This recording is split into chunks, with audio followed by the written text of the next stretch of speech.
Sin duda, cuando de películas de terror y suspenso se trata, nos viene a la mente la escena donde Leatherface corre con una sierra portando una máscara de piel humana detrás de sus víctimas, para después utilizar sus rostros para cubrir su cara.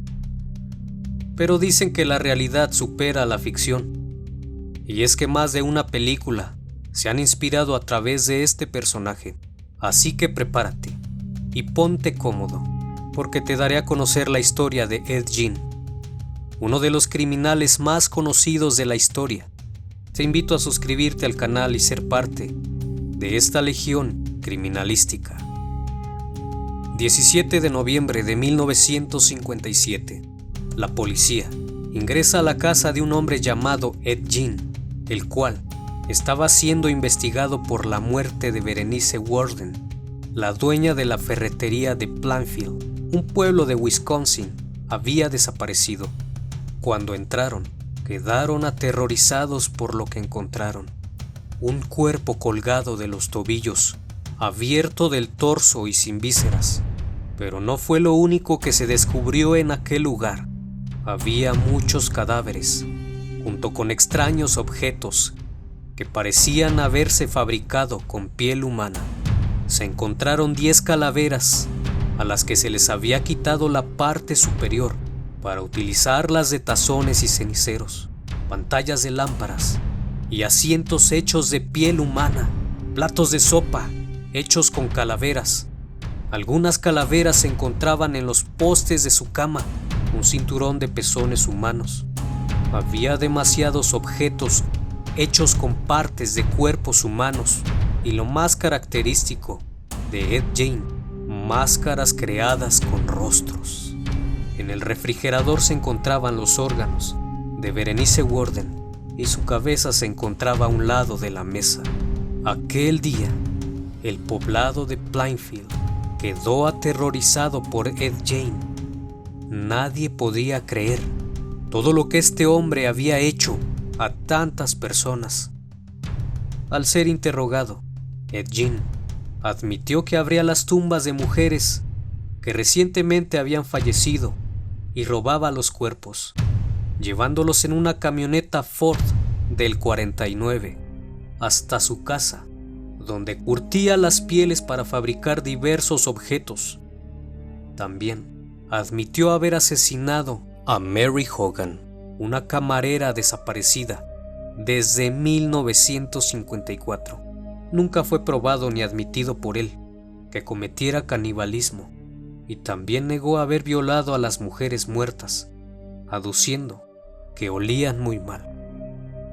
Se cree que su madre Augusta se esforzaba en impedir cualquier influencia ajena a la suya sobre sus 2 hijos. Fue, en parte, lo que causó su trastorno mental. Augusta fue el último miembro de la familia cerca de Ed. Murió en 1945 y Ed selló por algún motivo su habitación. ¿Pero qué llevaría a Ed Gein a convertirse en un monstruo?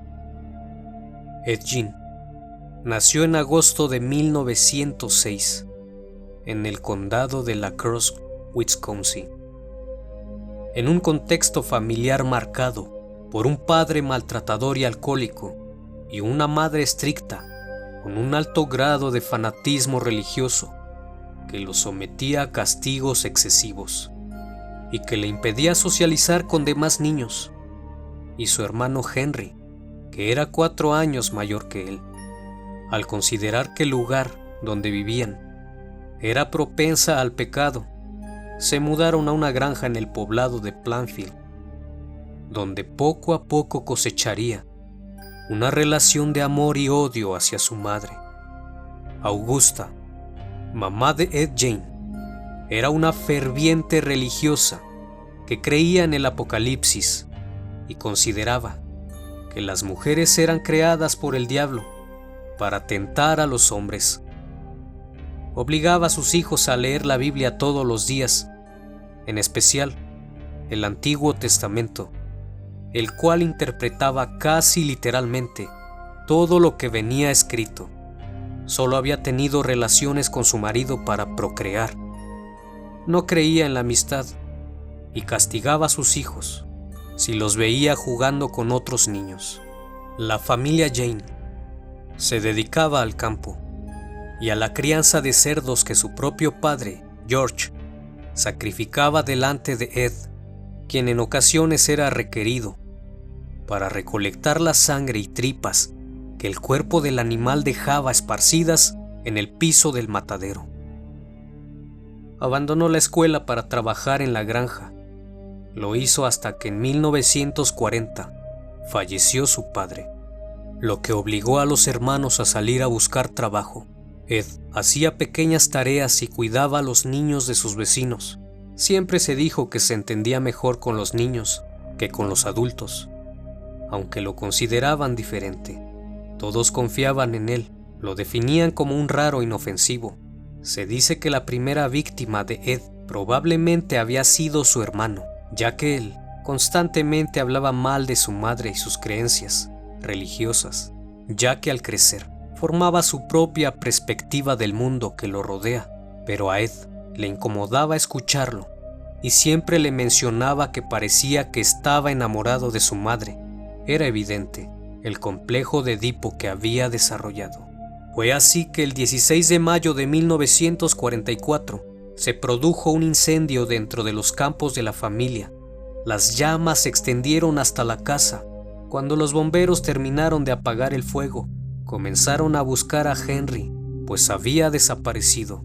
Más tarde, encontraron su cuerpo boca abajo y mostraba signos de haber sido golpeado. Después se confirmaría la causa de la muerte: asfixia. Tras la muerte de su hermano, la relación de Ed y Augusta se había vuelto incestuosa, y solo unos meses después la mujer sufrió una apoplejía que la dejó paralizada, y en algún momento de 1945, tras un ataque, falleció. En ese momento, Ed Gein perdió la cordura. Fue un golpe tan atroz a sus emociones que se concentró en sus fantasías. Fue entonces que el 8 de diciembre de 1954, años después, se produjo la desaparición de Mary Hogan. La víctima había superado 2 divorcios y había llegado al pequeño pueblo de Plainfield desde Dallas. Atendía un bar en el pequeño pueblo.